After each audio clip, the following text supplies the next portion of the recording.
The water is black glass, temperature minus 18 degrees Celsius.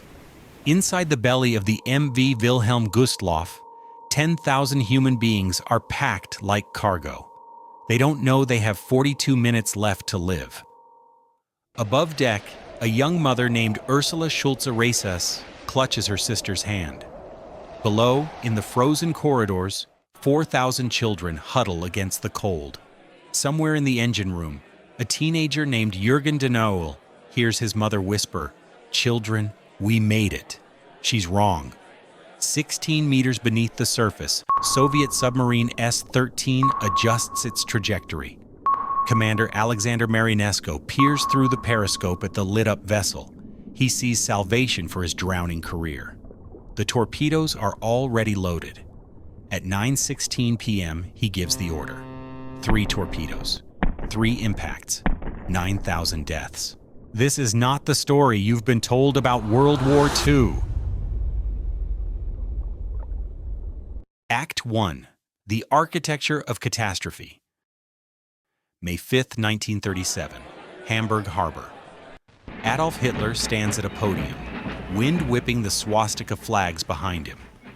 Before him floats the Wilhelm Gustloff, 684 feet of gleaming white steel, 25,000 tons of Nazi ambition made manifest.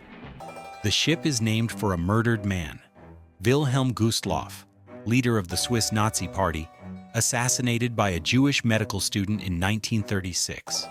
The Führer wanted his sacrifice immortalized, but the vessel was built for joy, not remembrance. It was the crown jewel of Kraft durch Freude, strength through joy, Hitler's program to give working-class Germans access to luxury once reserved for the elite. Ocean cruises, Mediterranean sunshine, the illusion of prosperity while the Reich prepared for war. For 2 years, the Gustloff carried Germans on subsidized vacations. Then 1939 arrived. The war came fast. The luxury liner became a hospital ship, painted white with red crosses. Then a barracks. Then a footnote, anchored at Gdynia Harbor in Nazi-occupied Poland, housing U-boat trainees who would never see combat. The ship sat and rotted. For 5 years, it barely moved. Maintenance was deferred, safety systems degraded. The once proud vessel became a floating dormant coffin, waiting for the war to remember it existed. Then in January 1945, the Red Army broke through. Act 2. The Convergence. January 21st, 1945. East Prussia. The temperature is brutal, minus 20, minus 30 in some places. Across the frozen landscape, a human river flows west. Mothers with infants, elderly men dragging sleds, teenagers carrying younger siblings on their backs. They are running from the Red Army and from the stories that precede it. Stories of vengeance. The Soviet soldiers who liberated concentration camps have seen what the Germans did. They've walked through Majdanek. They've counted bodies. Now, as they push into German territory, discipline fractures. Reports flood in. Looting, executions, mass rape. The German civilians don't know if the stories are true. They don't wait to find out. Operation Hannibal begins, the largest sea evacuation in history. Admiral Karl Dönitz, soon to be Hitler's successor, orders every available vessel to the Baltic ports. Warships, freighters, cruise liners, anything that floats. The Wilhelm Gustloff receives its orders. Get to Gotenhafen, load evacuees, head west. But there's a problem. 4 problems, actually. The ship has 4 captains, 3 naval commanders, and 1 civilian skipper. Each believes they're in charge. They argue about routes. They argue about protocols. They argue while 10,000 desperate people pour onto the vessel. The official passenger list says 6,050. The real number is closer to 10,000. Nobody knows for sure. In the chaos, tickets are abandoned. Desperate families rush the gangways. A mother pushes her child through a porthole onto the crowded deck below. Another hides her infant in a potato sack to smuggle him aboard. Inside, the ship is a nightmare of compressed humanity. People jam into cabins designed for two. They fill the swimming pool, drained, but now packed with refugees sleeping on the tile bottom. They crowd the ballroom, the dining halls, every corridor. 4,000 of them are children. Many are Nazi party members and officials, the first to get tickets, but most are just people. Farmers, shopkeepers, mothers, the forgotten masses of a collapsing empire, and all of them believe the ship will save them. The Other Side of Survival. November 23, 1942. South Atlantic Ocean. While the Wilhelm Gustloff sat dormant in harbor, another man was learning what the ocean could do. His name was Poon Lim, 25 years old, Chinese. Second mess steward on the British merchant ship SS Ben Lamont. At 11:45 a.m., a German U-boat, U-172, fired 2 torpedoes. The ship sank in 2 minutes. Poon Lim grabbed a life jacket and jumped. He swam through oil and wreckage for 2 hours before finding an 8-foot wooden raft. On it, 40 liters of water, some biscuits, chocolate, sugar cubes, a flashlight, and flares. Enough for maybe a week. He would be out there for 133 days.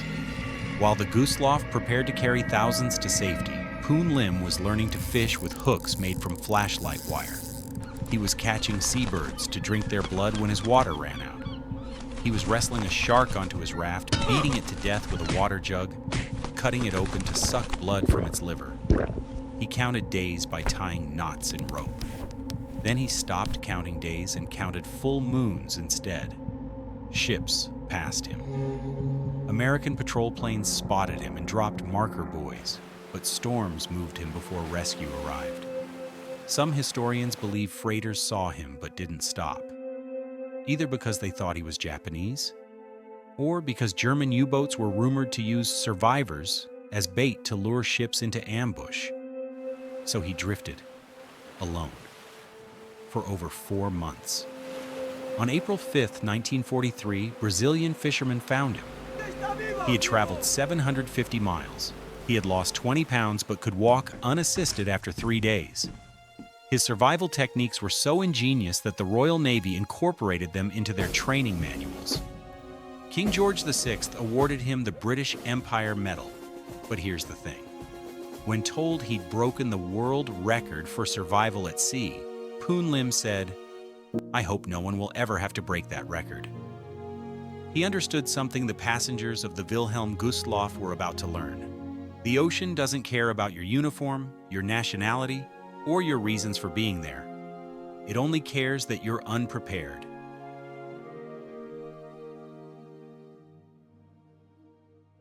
Act 3.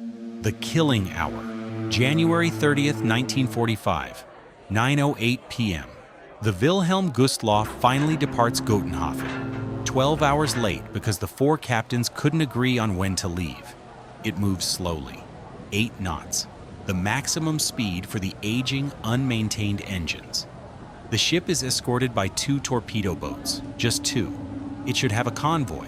It should have destroyer protection. It should be traveling in blackout conditions. Instead, the captains make a decision that seals everyone's fate. They turn on the navigation lights. Their reasoning? A German minesweeper convoy is passing through the same waters. If the Gustloff stays dark, the minesweepers might mistake it for a Soviet vessel and attack. So they illuminate themselves, a beacon in the darkness. Commander Marinesko sees it from 16 meters down. The Soviet submarine commander is a complicated man, drunk, disgraced, facing court-martial for being caught in a brothel while off-duty. The Navy considers him not suitable to be a hero. This mission is his last chance. He shadows the Gustloff for 8 minutes, adjusts his angle. At 9:16 p.m., he fires 4 torpedoes. 3 hit their target. The first torpedo strikes the bow, where the crew quarters are located.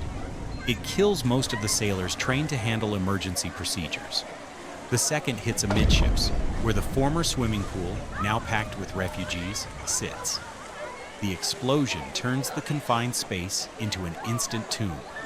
The third strikes the engine room. Power fails. Emergency systems die. The ship begins listing immediately. Below deck, Jürgen de Nul hears his mother scream, "Children, out, out, out! We've hit a mine." But the corridors are already flooding. The staircases are choked with panicking bodies. People slip on the icy decks and tumble into the freezing sea. Ursula Schulze races. Clutching her sister, fights toward the deck. Her sister keeps repeating, "Ulla, we're going to die. Ulla, we're going to die." "No," Ursula says. "I want to live." But the math is already done. The ship has lifeboats and rafts for 5,000 people. There are 10,000 aboard. Many of the lifeboats are frozen solid to the deck. The davits won't turn. The ropes won't release. Those who make it to lifeboats face a new horror. The boats are designed to be lowered by the crew, but the crew is dead. Refugees trying to operate the davits dump entire lifeboats upside down into the sea, spilling dozens to their deaths. Parents throw children overboard, hoping someone will catch them. Most sink immediately, pulled under by the weight of winter coats. Others jump voluntarily. The water temperature is minus 10 degrees Celsius. Survival time, 15 minutes maximum. Most die in 5. The Wilhelm Gustloff sinks in 62 minutes. When the hull makes its final plunge, the suction pulls hundreds more under.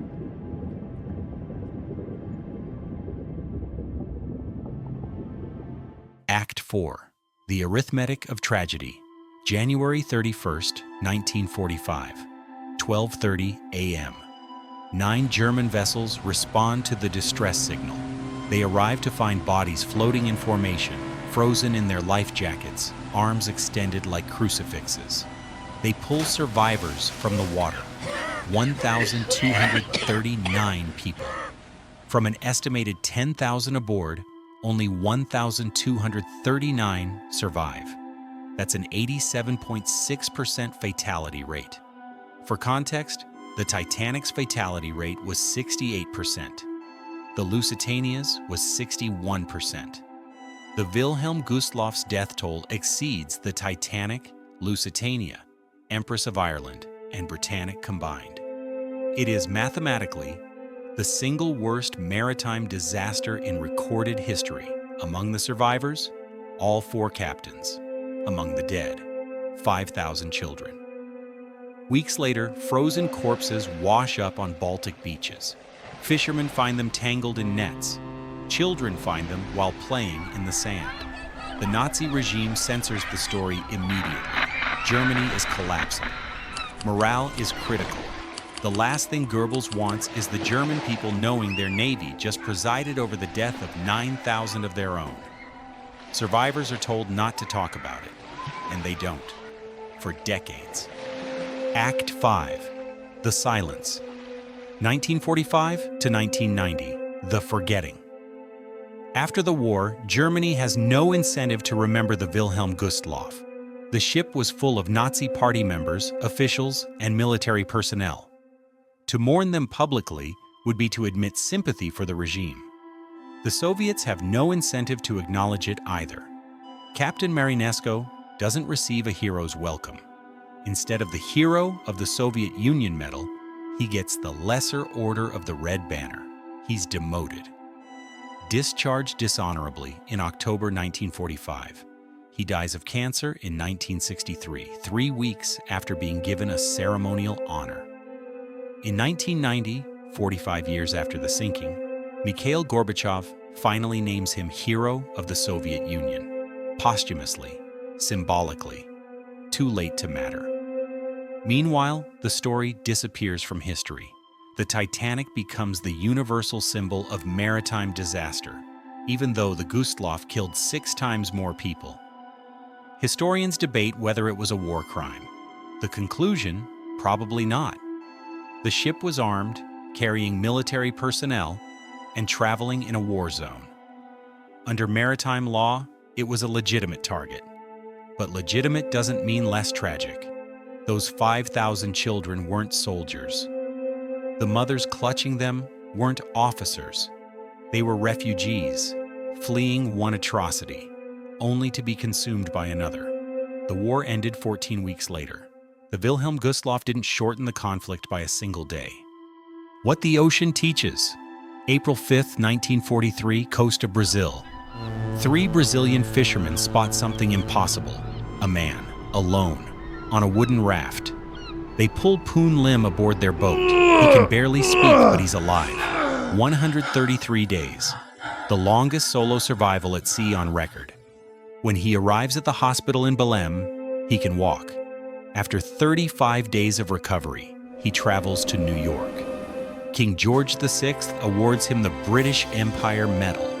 The U.S. government grants him citizenship despite Chinese immigration quotas being full. He's offered a Navy position, but rejected for flat feet. The man who survived 133 days at sea is considered unfit for naval service. He lives in Brooklyn until 1991, dies at 72, never returns to China. When people ask him about his record, he repeats the same line. I hope no one will ever have to break that record. He understands what the Wilhelm Gustloff passengers learned too late. The ocean is neutral. It doesn't distinguish between victim and perpetrator, innocent and guilty, deserving and undeserving. It only asks one question: are you prepared? Poon Lim was prepared. He had knowledge from his childhood fishing village. He had ingenuity. He had will. The Wilhelm Gustloff had none of that. It had 4 captains who couldn't agree. Lifeboats frozen to the deck. A passenger load 5 times its capacity. Navigation lights broadcasting its position to submarines. Preparation matters. Leadership matters. Decisions matter. And in war, chaos overwhelms all of it. Present day. Baltic Sea. The Wilhelm Gustloff rests at the bottom of the Baltic, 70 meters down, 12 nautical miles off the Polish coast. It is a war grave, protected by international law. Divers are prohibited. But sometimes fishermen still snag their nets on the wreckage. Sometimes currents shift the sediment, exposing sections of the hull. And sometimes, if you know where to look, you can see the outline of it on sonar. A ghost ship. A monument to what happens when desperation meets incompetence meets war. 9,000 people died in less than an hour. 1,239 survived. History forgot almost all of them. But the ocean remembers. It holds the Wilhelm Gustloff in its cold embrace. A reminder that the worst stories of war aren't always the ones we're told. They're the ones buried beneath the waves, forgotten, uncounted, unremembered, until someone finally dares to look down.